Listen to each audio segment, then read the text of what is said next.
Hey guys, what's up? Welcome to another episode of the Good Cast Show. He's arguably the most infamous criminal lord in Malaysian history. His stories have become stuff of legends, and even over 30 years since his passing, we are still discussing it. Divided opinions scatter the narrative, some considering him a defender of the downtrodden, others considering him a Robin Hood type character, some saying that he's a compassionate leader of men, while others say he's a violent criminal. Just like people like Elvis and Michael Jackson, people are also questioning whether or not is he alive till today. How did he die? Did he take his own life? Was he shot by the police? So many questions surround this enigmatic figure. He is none other than the infamous Mr. Kali Muthu Pakirisamy, aka Bentong Kali. Now, if you're born in the 90s, definitely you know this name. I, for one, had lengthy conversations yesterday with my family right before this interview, sharing stories about him. And in the aftermath of it all, the question still remains: who is Bentong Kali? And who better to answer than the author of the best-selling book, The Story of Bentong Kali, Crime and Society in 90s Kuala Lumpur. Ladies and gentlemen, please welcome my ex-schoolmate, Miss Suganthi. How are you? Hi, Vinod. I'm good. How are you? I'm good. Thank you for doing this, by the way. Thanks for I having have read your book. I think you are a phenomenal author. I can't wait for the other books.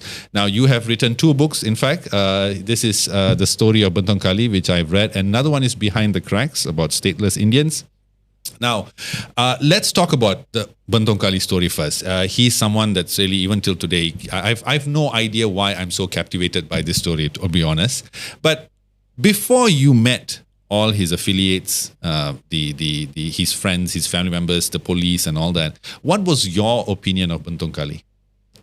Okay. To be honest, I didn't know much about Bentong Kali until I started writing about him, because this was my master's project. Okay. So one of the topics given to us is that a personality. We are supposed to write or do a film or a documentary about a Malaysian personality, and it has to be someone who has been featured in the media.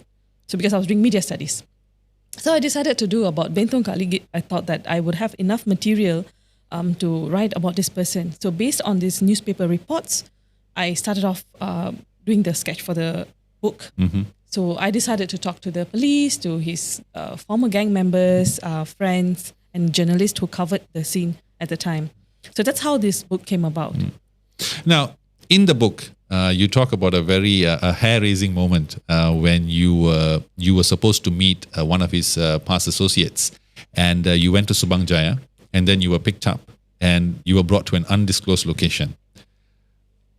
Were you ever concerned about your own safety while writing this book? Actually, I have a very supportive husband. Okay. So when I told him that I'm supposed to meet one of the gang members and all that, and my family was actually afraid for me. And they said, you should take him along, take your husband along. You know, what if something happens? And he just laughed it off. He said, who's going to kidnap you? Who's going to do anything to you? Why are you worried about this? So I was like, okay lah, just go lah. Let's see what happens. So that's how it happened. When I went into the car, he offered me a sweet. Actually, that guy offered me a sweet. And I was just about to say, hey, what if there's something in here that'll make me I said, okay, never mind, I'll just go and see. I just went with the flow. Mm-hmm. At that point, when I got into the car and when we were driving, that's when it struck me like, how stupid can you be? Yeah, I mean, as an investigative journalist, I think you have to go down those rabbit holes sometimes, right? Correct, but when I was a journalist, people don't do things to a journalist. I mean, not in Malaysia. So they kind of even if you're a gangster or a policeman or a politician, people know you in the media, so they dare not touch you or they dare not do anything bad to you. But this is not the case here. Here, I'm going in as a student, so they have no idea who I am, what's my background. The only thing they were concerned is if I'm police. I'm from police. Okay. Now, again, while you were writing this, you get the chance to basically dive into the world that he was part of. And you met a lot of his associates, his friends, the gang members, and the people who investigated him. What was the response from his associates, people who worked with Bentong Kali, towards you throughout the phase when you were writing this book? Some of them were like, okay, the thing is, I had to get one of them to open up. That was my challenge. So the moment one person spoke to me, then it kind of snowballed. Mm. So the others were like, I just have to refer and say, hey, that Anna said I can talk to you. So they will just double check and, oh, okay, I can share with you. I trust you. So building that trust was my biggest challenge at that time. So the moment I managed to penetrate that group, it kind of I felt it was easier.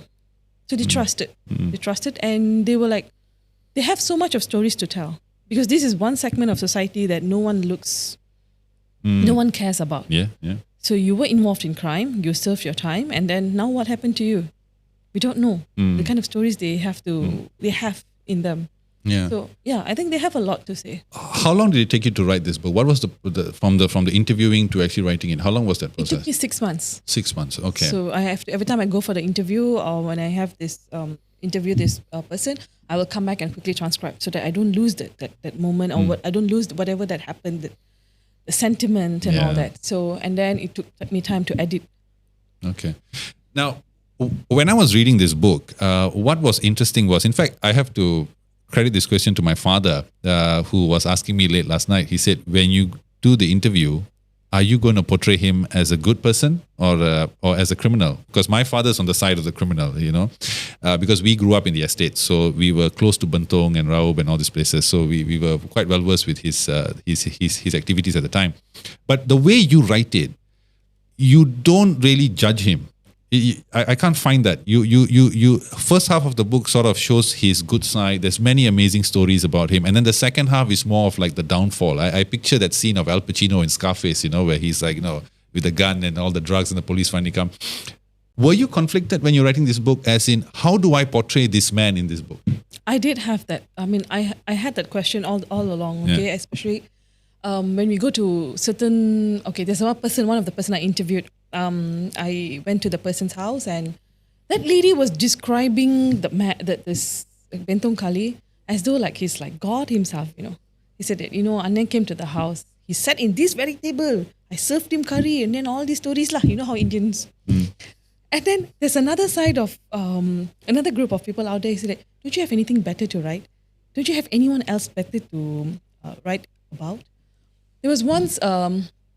A person came to our house, okay, my husband's relative, to give this wedding invitation. He came to the house, and then we were so proud, I'm a writer, I just gave it, I wrote a book. He looked at the book, he said, "Don't you have anyone else better to write?" And he left. He didn't even give me the wedding card. I was like, okay. So yeah, there are people like that.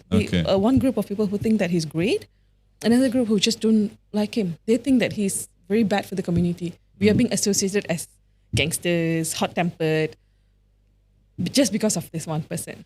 Now, again, in the book, which I also have experienced myself, there is an allure about this character, Bentong Kali, that even after 30 years, we're still discussing him. In fact, I challenge anyone at a dinner or tonight's dinner or tomorrow, just bring up his name, and you're going to hear people give their opinions and stories and all that. You mentioned in the book that it took 200 FRU members at his funeral to keep the peace.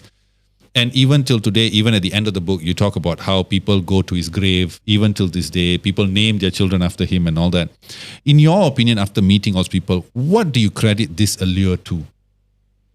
I think the Indian society, we're just looking for a hero. We're looking for a leader. I think we used to have one for a long time, but that was a political leader.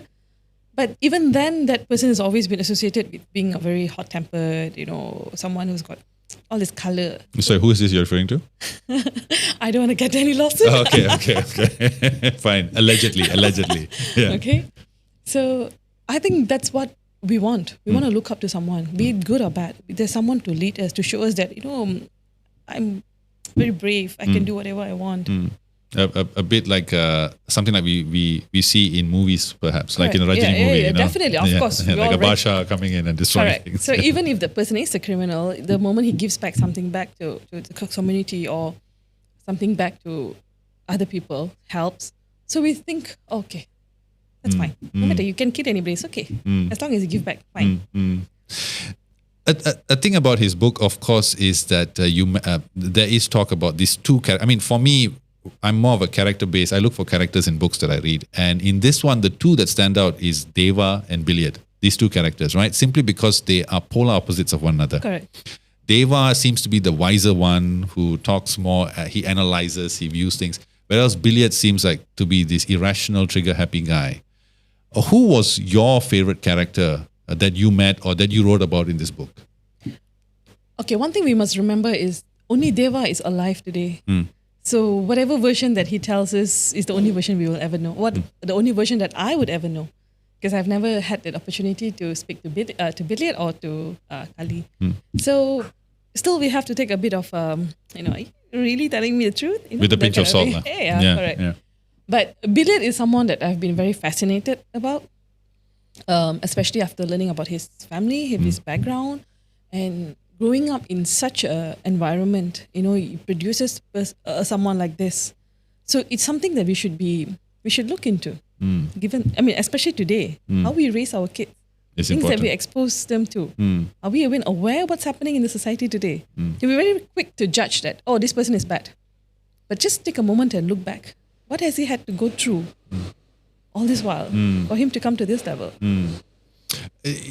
It's interesting you say that, because even when we look at Bentong Kali's early life, you see abject poverty. There's a story where he and his brothers used to take the lalang, dip in water and suckle it, or they should see what monkeys to eat. Monkeys were eating and eat it, because if it was edible, they would eat it. And then you also see his other affiliates who also come from such backgrounds, right? Are these characters the fault of ours? That the fault of society, the fault of the environment, that it was us who created, it was the society or the environment at that time that created the hell that these demons came out of? I'm thinking if you look back at whatever we have gone through, no matter who we are, right? At every point, at somewhere, we would have gone through bullying. We would have been bullied in school. Which is also something that they credit to their violence. How did we react? I'm sure all of us got this anger in us. We want to punch back, but why didn't we? I was bullied too. I didn't punch anyone yet. In school, STK? Yet. Okay. Yeah. So how do we react? So I think it all depends on how much the person can endure or how much you push them to. So probably came to a point where they just couldn't take it. Or probably this was the only way they could handle things. I was also doing some interviews with members from other gang. This was in the early 80s and 90s. This gang called Satu Hati. Okay, so how did they came about? Why were they part of this gang? So they used to tell me these stories. When you finish work, you're out of estate. Okay, estates were cleared and you have to come to the city to find work, and you find work in factories. So when you finish work, there'll be guys waiting outside there. Hand me over your money. Hand me over your salary. What they have to do? You have to either give them the money or you join any gang so that it gives you a protection. So in some cases, you can fight back. But if you're old, of course, like if you're in your 50s, 60s, you're working in a factory, how much can you fight? How can you fight guys who are younger than you and stronger than you? So you have to join these gangs for protection. So I think that's something that happened over the years. So they sort of look for protection for someone to ensure that they can go back home safe. Okay. Again, on that topic, one of the characters in the book named Naga, he claims that Bentong Kali would probably still be alive today if he did not join the Old Klang Road Boys. Do you think that to be true? I think having done the research on Bentong Kali, if it's not Old Klang Road, he would have joined some other gangs. I think he wanted to be known out there, and this is the only way he could do it. When I read this book, a movie that comes to mind is the movie American Gangster. Okay. Have you seen that movie? No. Yeah. So American Gangster is a true story depiction of this character called Frank Lucas in the US during the heroin epidemic and all that. He was the one who came from nothing and sort of established himself in a space that was sort of at that point held exclusively by the Italian mafia and some of the police and all that. And he built his own base, his own clientele, his own markets where he sold heroin, and he made a lot of money doing that. When I look at the story of Bentong Kali, it seems to echo the same route, whereby you have a situation where it was controlled by the Chinese, and here is this guy, an upstart, who comes up seemingly unnoticed, and he builds this, you could say, empire of his own. In the book, you talk about he was earning over 100K from one row of shops in Bangsa. So he must have been amassing a huge amount of wealth.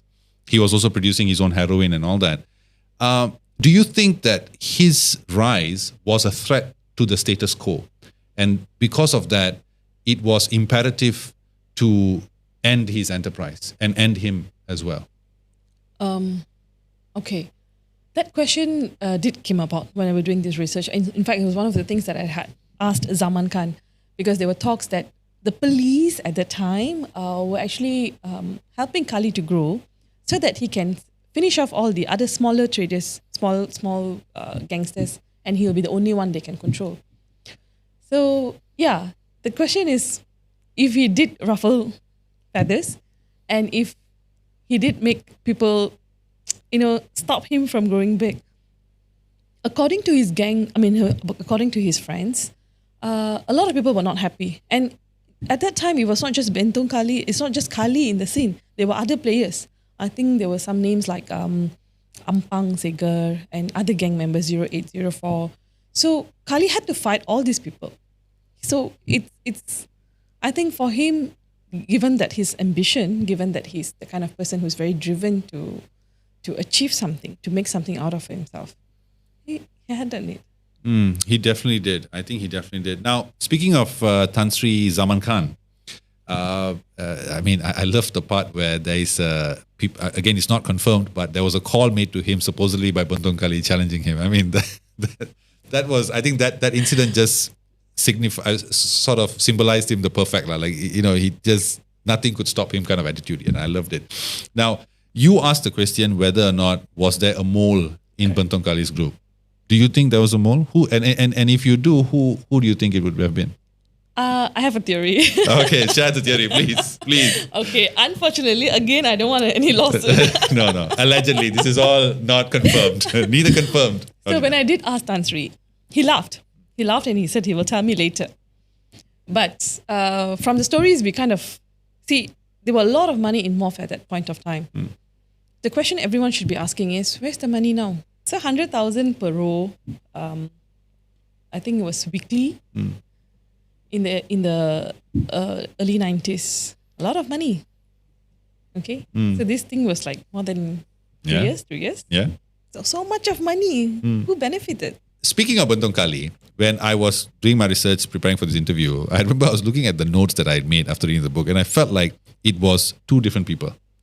On one side, let's go back to his early days when he was a repossessor. There's a very nice story about how he goes to this night market and this Chinese lady is setting up a stall, and I think he's supposed to repossess the Honda, I think.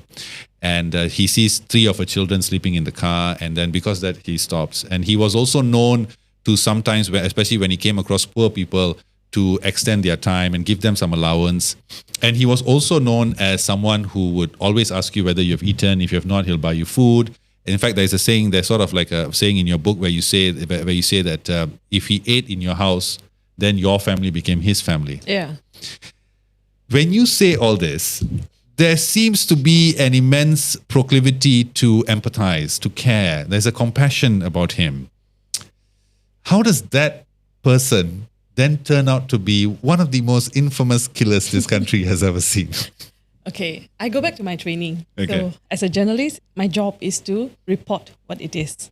Okay, so I do not cover up. Okay. So I do not make stories. So what happened is, like I said, there are a segment of society who looks up to him, and there's others who doesn't like this man. Okay, so of course he's nice. He's nice to a certain group of people, but that doesn't mean he's not a ruthless killer. He had killed all those people. One of the things I remember was that during this time, the time of Bentong Kali, newspapers, especially Malay Mail, benefited a lot. I mean, their copies were being bought. I remember as a kid, we would, in the news, we'd be discussing, where is he hiding and all that kind of stuff. Some of the issues, the stories you mentioned in this book, there is one particular where they I can't remember the name of the restaurant now. It was in Old Klang Road, where Billiard has Bentong Kali's gun. He wears his jacket and then he shoots someone because of something that happened a long time ago. Correct. When I heard that story, and then of course there's another one involving Inspector Chilvam, where he was shot at, but nobody knows who it was. Yes. Right? It's not confirmed. When I heard these stories, it reminded me of the movie JFK. You watch a lot of movies. Yes, I'm a movie nut. Yes, and there is and again, that's a true story as well. And in the process of framing Lee Harvey Oswald, there was a moment where crime was committed or certain situations were created across the country, America, featuring Lee Harvey Oswald, right? People impersonating to be him, to build this sort of image around him that he was, psychotic, he was random, he was ruthless, whatnot. Now, you couple that with the fact that the name Bentong Kali sells newspapers, sells all this. Do you think that perhaps not all the crime that was committed then was actually his doing? That some of it were just put on him just because it drove sales? That's what the gang members believe. Okay. So they strongly believe that not all the murders committed as alleged in the media, as reported in the media, is true. Because they said it was Billiard who did it. And they said that, like, for example, like the man who was shot dead in Old Klang Road, okay? What has a 19 or 20-year-old guy had to do with a hardcore criminal? Whereas it's more fitting to put Billiard in the picture. So, probably. Now, when we talk about Billiard, and there's also a few other characters as we talk about how they were bullied. And Bentong Kali, I remember there's a very nice part in the book where you talk about how, despite him trying at the early parts of his life to come out of that stereotype, that perception of him being nothing, right? He was still bullied. In fact, he was beaten by the police as well, like that. How significant do you think bullying was in the creation of Bentong Kali and even criminals as we see now? I don't really believe that bullying is the only reason that this person turned out to be who he is. I'm sure there are other factors. Like, if he's driven to become someone and he's ambitious, and if he thinks that if he can be ruthless enough and if he's strong enough, he can beat you or he can hit. But a lot of these murders, a lot of things that happen is, one of the things that Inspector Chelvam told me is, this man is not really that who he is. Because if he's really brani okay, you got to fight. That's how gangsters those days are, right? You don't just whip up a gun and shoot a person. That doesn't show your bravery. It just shows that you're a coward.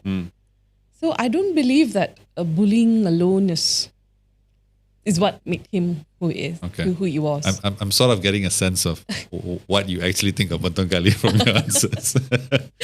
Now, again, we talk about the violence. That was something that was very much associated with Bentong Kali. In fact, even Tan Sri Zaman Khan, he said, he pointed this out and he said that was his problem, the violence, the unnecessary violence, right? If I could add, Tan Sri also spoke about not just Bentong Kali's violence. He said generally Indian gangsters are like that. Not all. He said he was making comparison between Chinese, Malay and Indian gangsters. So he says that Chinese gangsters do much worse, but you don't hear anything about it. They're more reserved. Yeah, they don't want to go and publicize. Whereas the Indian gangsters, they'll be like, hey, I did this. Yeah, that's true. In fact, I've seen even some, I don't want to mention names, but there are some very popular characters now, even nowadays, who are in business and all that. I think you know who I'm talking about. Yes, I do. Yeah, very flashy, and I'm like, oh my God, man, why are you guys doing this? Like, be silent a bit. Now, but don't you think, and again, I was having this discussion with my father yesterday, there is a story in this book where Bentong Kali used to go to watch football matches. And whenever there was an issue, he would go down and he would settle it. And people would not go above him or go against him simply because they knew the consequences of doing so. So don't you think that the violence was necessary? That for him to establish his name in this arena of drug dealing, and which is a violent arena nonetheless, that he had to be this violent to be successful? Have you heard of stories about our political leaders in the 80s and 90s who had to resort to violence? No. No. I think it's something in our community. If you tell them nicely, they don't listen. I'm so sorry. But this is my These are the opinions of Suganthi. Yes. So, and of course, given that he's in that kind of business, you have to be ruthless. Yeah, you have to show that, you don't mess with me. Otherwise, there are other younger guys who can take over my place. Of course, yeah. You have to, stake your claim. Definitely. And that's what I think too. So I feel when people always jump to the violence, I say, okay, fine. If you're looking through our lenses coming from the normal world, yes, it's violent, but when you go to the other side, you have to be you can't be nice and hello, sir, thank you, sir. Yeah, not this kind of business. Yeah. Now, of course, another very engaging, entertaining part of this book is the end where you talk about the sort of conspiracies that surround Bentong Kali. One of it is he's still alive. Okay.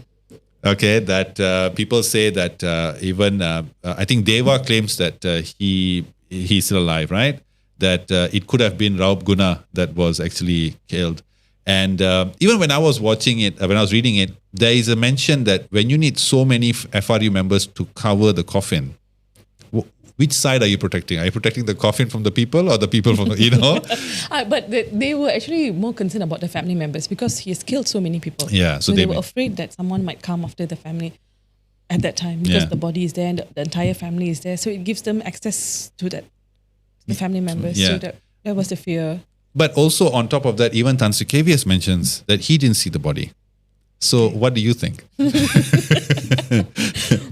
I don't know. I think he's definitely dead lah. Come on. I was expecting we can do a spin-off story on this. So you think he's dead? Yes. Do you think that he shot himself or was he killed by the police? I think he was killed by the police. Okay. Fair enough. And also one interesting thing was that in the story, it talks about how to identify his body, only the Chinese gangsters were allowed to go in. Okay, this was from what narrated to me, shared with me. So I'm not really sure about what really happened. But I'm thinking most probably the fellas who were allowed to go in were much more calm and controlled, whereas the others outside there, the others outside there. Can somebody put up a mirror to Suganthi and tell her what's her race? She has forgotten herself. No. I'm just like Indian men are violent. Yeah. Hey, we need that, okay? We need the drama. That's the only thing. We do. Yeah, so probably that could be the reason why they were allowed access to go and identify the bodies. Or maybe they had a connection where they could directly go in and this. But definitely family members were called. And even his brother was like saying that after he was shot, the face kind of the jaw and all that. So they couldn't really say that. Of course, given that we love drama, it's easier to say that, hey, I don't think this is my brother, given that my brother had said that he would rather kill himself than be caught or, to keep the legend, Keep the legend going. Yeah. Now, the interesting thing about Bentong Kali's story is the women. Yeah. That's my favorite part too. It is? Yes. Okay. Interesting. You talk about, you asked Tan Sri Zaman Khan about a comparison between him and Botak Chin. And Botak Chin was a lover. He's a much more colourful. Lover. He's a Lothario. But not Bentong Kali. Even, there have been iconic figures in the past, like people like Hitler and then his love with only Eva Braun, this kind of romance, Sid and Nancy, Romeo and Juliet kind of thing. How important do you think Maladi's role was in the life of Bentong Kali? Okay, according to his close friends, Malati was someone who he really loved. Okay, and his wife is still alive, though. So I think that's something that's quite difficult for any woman to accept. Dada, you're a gangster, okay, and you have a lover, and then the whole world knows about it. So Yeah. So, but again, that part of him is not really out there because, again, back to the Indian man. I'd rather be known I'm a gangster than I love someone. Yeah. The compassionate, the romantic side of mine is not out there. But I came to know about her more after writing the book. So there were a few people who actually approached me and said that you shouldn't have mentioned about her in the book. They sent me a message on Instagram, and they were friends of her who came to me and said that you could have tried this, you could have took out this part, you could have not mentioned her at all. But I think that's not fair because if you're telling the world about this man, you're writing, having done the research, I think it's only fair that people know that there's other side of him too. And I'm not like saying he's a nice person or he's a romantic and all that, but she did play a very important role in his life. What about her do you think that because there is a moment in the book where Bentong Kali even contemplates letting the life go for her. What was so special about her? I would love to ask this question to her. What is it about this woman that so a special. notorious criminal is willing to. But the thing about also one thing that's missing in the book is his children. Yeah. Was he a detached father from his children? His children grew up in Bentong, whereas he was in Kuala Lumpur, and he would sneak back to Bentong every time he could to see the children. That was all his role was in their lives. But other than that, I don't think He was there was that much. Yeah, and the son passed away. The daughter and wife has removed to Johor Bahru, so they have started a new life. They were I did try to contact, but they have nothing to say. They didn't want to be involved in his life anymore. Okay. Now, I mean, I have no idea whether you got this feedback from people, but you say, of course, some people felt that why write about Bentong Kali, right? But in a society like ours, I think I wouldn't call Bentong Kali a hero, but I would say at the very least he was an anti-hero, right? Is it wrong to uphold figures like this in our community? What I was trying to do is basically just document whatever happened in this personality's life. So when you do your master's or PhD, right, you have come up with projects like this, and there were a lot on political leaders. If you go and do your research in the universities, you see that there are a lot of thesis done on leaders. But this is also a leader. Okay, of course not for all of us. To a certain segment of the society, he was a leader, and his story is still alive. Like you mentioned, after 30 years, people are still talking about him. So what do we know about this man? Apart from the stories, the rumors we hear? Like even if you shoot, he's like Kabal. No such thing. Yeah. Right? I think you're a bad shooter. It was a story about the Thai amulet. Correct. Also, did he wear that? Because Deva refutes that completely. He said Deva says there's nothing on his body, but that he could see. But those who are familiar with rituals and all that, you know that you can insert stuff inside, right? Body, And he did go to Thailand. He did travel to Thailand, but there could be a lot of reasons for why he went there. So you also talk about how because one thing, of course, that kind of caught me was a big red flag there was that it can't be that hard to capture a criminal in Malaysia. We're not talking about a place with a large geography here, right? And he never ran away, which was surprising, which I think we should talk about in a while. But in how was he keeping away from the police for that long?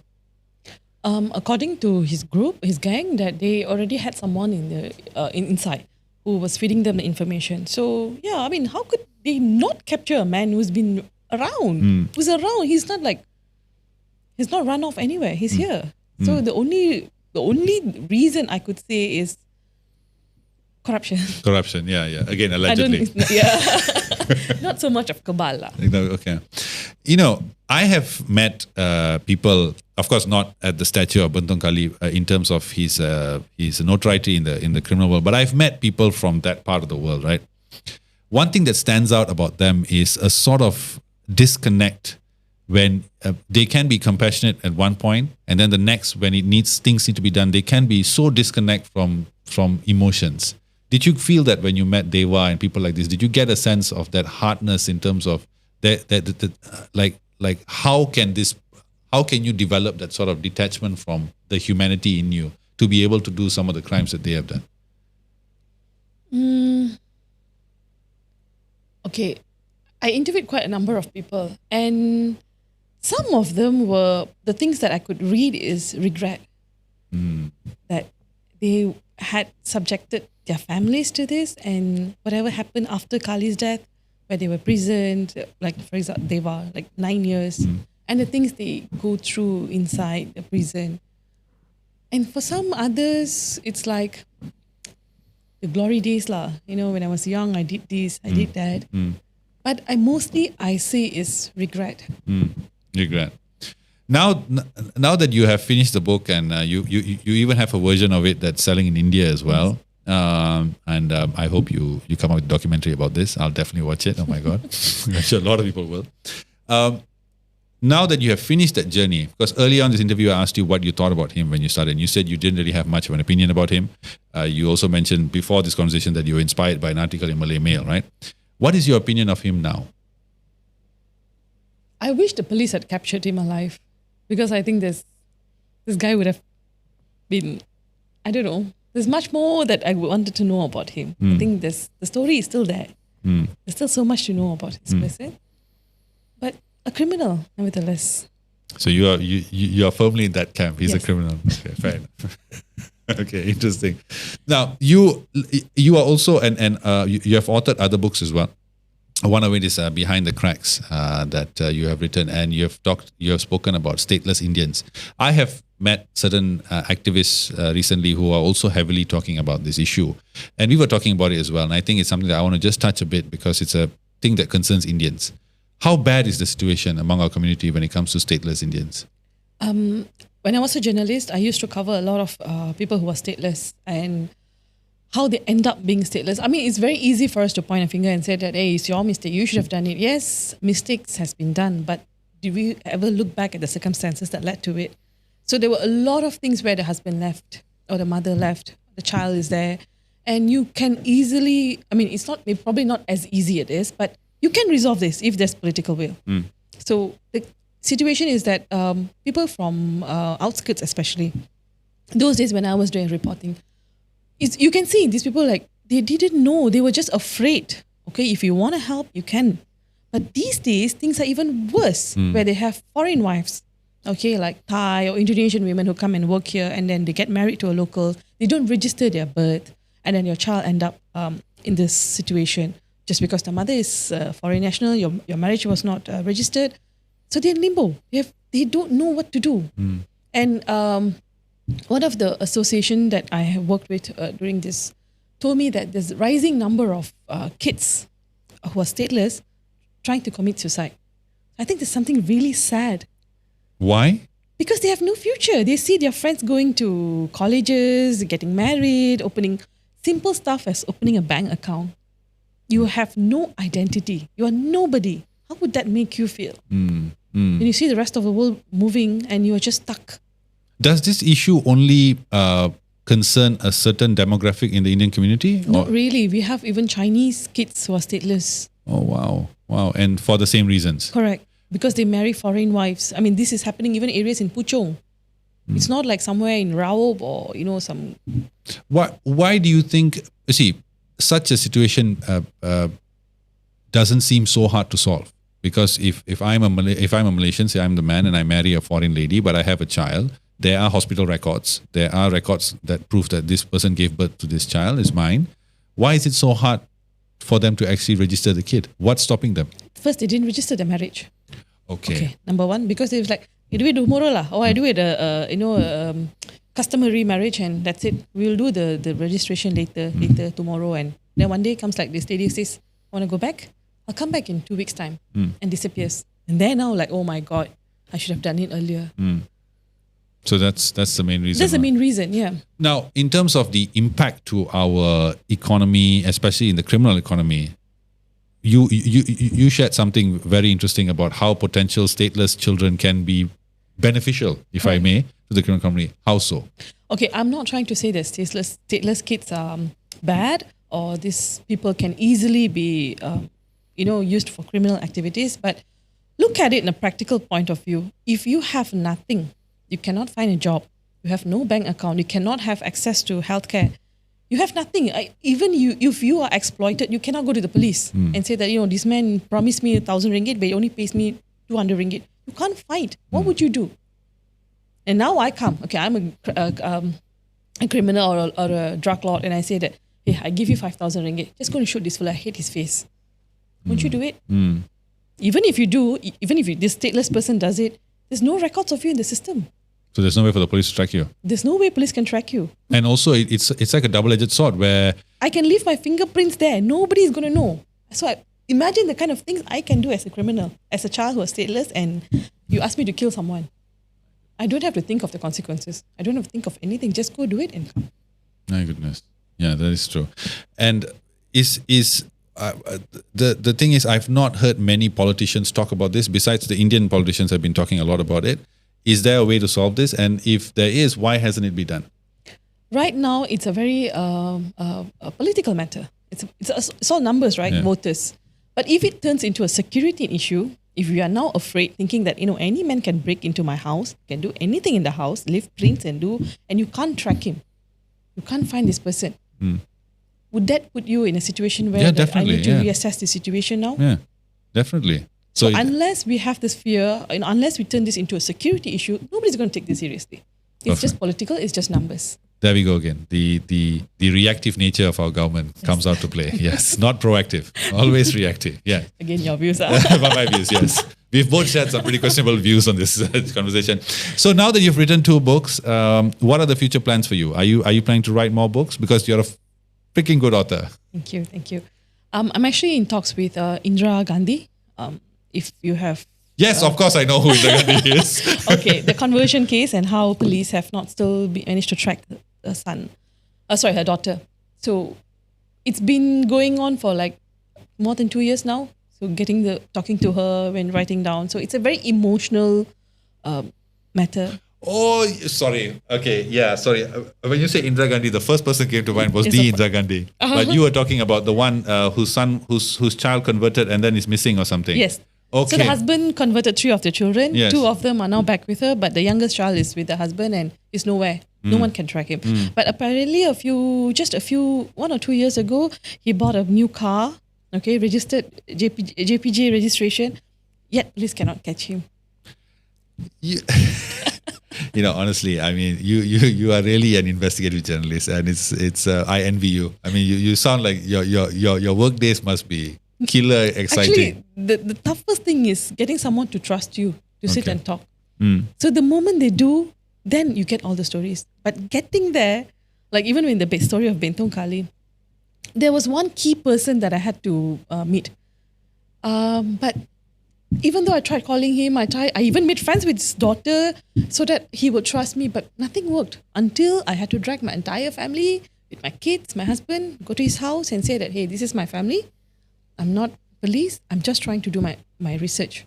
Can you help? So the moment he trusted me and he saw that, okay, I really wanted to do this as a project, he started giving me names of other people who were involved. And so when I went back to KL, I just have to mention that, I already met this person in Bentong. Oh, he's the one who gave me your number. Then people open up.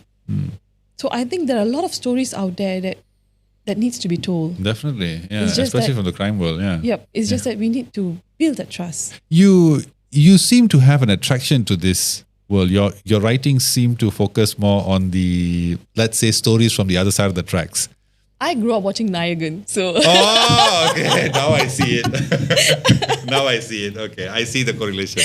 Okay, so this is what you're passionate about. You write about things like this. And so after talking to these people, I just feel like, hey, they have so much to tell. Why are we not even listening? No, if we want to address issues we have today, like gangsterism and all these secret societies, we have to look back. We have to look back and see what went wrong. Why is it still continuing after all these years? Why do we still need a secret society whenever I have an issue? People who sell flowers, for example. You don't have to go far. Brickfield, Sri Muda. You want to set up a stall. You need to talk to the guy who's running the area. Why is it happening now in 2024? I could understand if this happened in the 1980s. But what are we doing? But couldn't that just be because there is a network, there is a system that's entrenched in that's just the way things are. So it'll take a Was brave... it like this in the 60s? 50s? I mean, from the book, apparently so, right? They had areas and people had to pay them. Correct. Yeah. But are we still there? Are we still in that mentality? Do we still need these people to protect us? So what is the agencies, what the enforcement, what's the government doing then? If I have to rely on this, if I have a problem, I just go to this Anna and get it solved. What is the role of the police then? So we are making a mockery of this. Of the system. Yeah. Yeah, but I think on the pragmatic level, I think it just takes a bit, it takes a lot of work to change, a lot of violence to change that. Also, from us, within us, why is it easier for me to go to this probably Dato now, a lot of Dato, right? Yeah, a lot, yeah. I just go to this Dato and say that, I got this problem with this person. Why is it not easy for me to go to the police and say that I have this problem? That's a question we all ask. Why do we have this distrust? Why do we rather believe in this? This is not easy also. You still have to pay money. You have to do. pay money either way. Yeah. That's true. A lot of money needs to go. Now, okay, so let's come back full circle to the book. very enchanting. I loved it. I read it so quickly. I loved it. Such a good book. I'm also proud to know that you're a Kluang High School alumni. So there we go, Kluang High School. You send your kids there. Now, do you have any sympathy for Bentong Kali, for how his life ended after meeting everyone and knowing different aspects of his life? I find that sympathy is lost in a lot of people whom I discuss. They always look at it as, he's a criminal, he did so much crime and all that. Fair enough. But is there a bit of sympathy you have for his journey? The first time I met Zaman Khan, I told him that I'm going to do a story about Bentong Kali, and the first thing he told me, he's a very handsome guy. I was like, oh, really? So yes, I think if he was alive, I would definitely want to meet this person. And I think there's more to him than just what people have said, Definitely. what people have described. And I do sympathize. I understand that towards the end, especially if you're hunted down and there are posters everywhere of you, people can make money, 100,000, bounty on your head. But given that you are living in that situation and you're having to protect what you have and at the same time watch your back, must be really tough. And what we hear from some of the gang members is that he had started consuming his own drug. Probably that could be true. But I just feel like a little bit sorry of what happened to you. But I think that's... Those who live by the sword will die by the sword. Exactly. Right? Yeah. But speaking of that, just a bit of a segue here. You talk about him consuming drugs of his own. But again, in the book, there seems to be contradictions.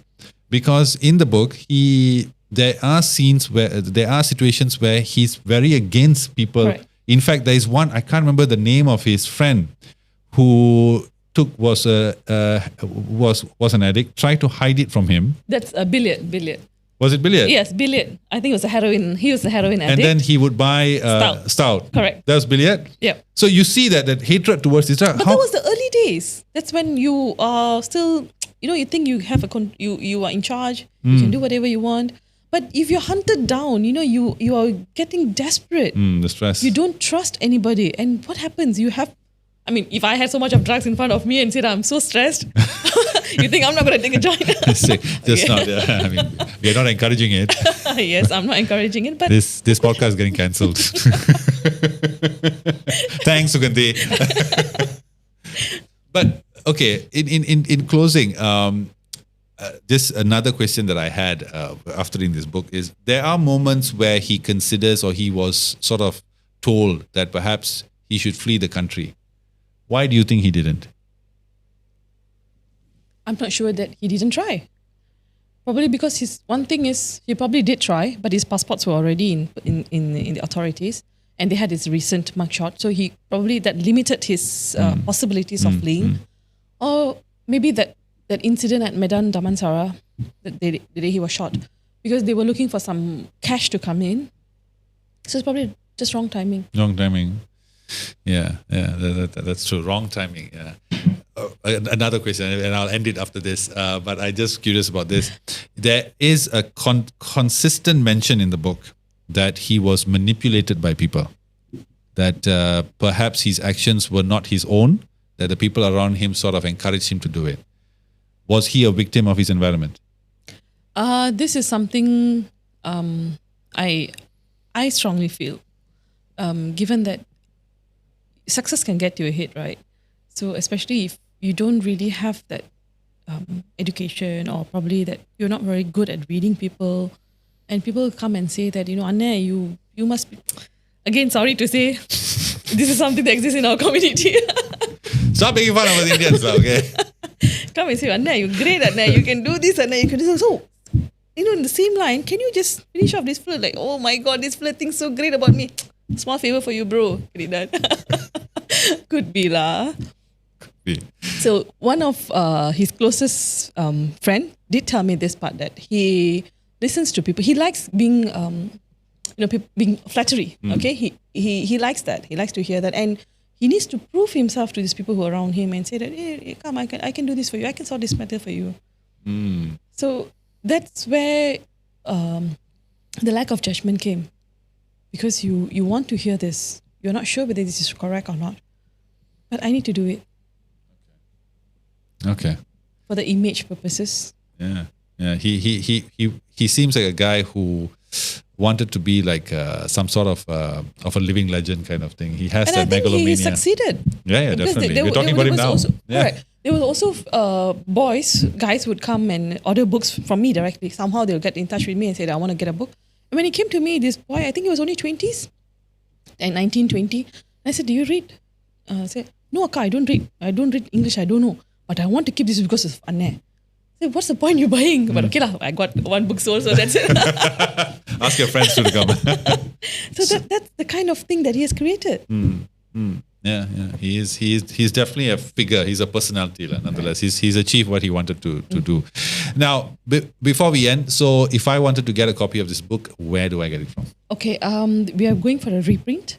So if you can give me a link that you can include, then I will share. Definitely, I'll include the link. Yeah. All right, yeah. so then you can buy the book from, just click on the link and then Okay. you'll be directed to the publishers. Publishers, awesome. So when can I expect this reprint to come? Hopefully in a month's time. In a month's time, there we go. So yeah, guys, you know what? Please buy this book. I think even as a book in itself, it's really an amazing story, and his story still today, entertain and it engages a crowd. So thank you so much, Suganthi, for coming on. Thank you so much, Vinod, for having me. It was a pleasure. It's a pleasure, and I think you're a damn good author. And as I said it many times, call Netflix. Get it on there, because this is a really good book. I'm sure it'll do much better than that whole recent documentary about the 1MDB thing. That was so boring. This would, come on, I would watch this anytime. So thank you guys for watching. And as always, if you guys have any questions or comments, please share them. And if you guys want to get in touch with the author as well, you guys want to get a book or maybe an autograph copy or something you want to find out, please leave your comment and we'll connect you. Till next time, please make sure to subscribe and share and like. And as always, now we'll leave the question over to you. Who was Bentong Kali? Thank you.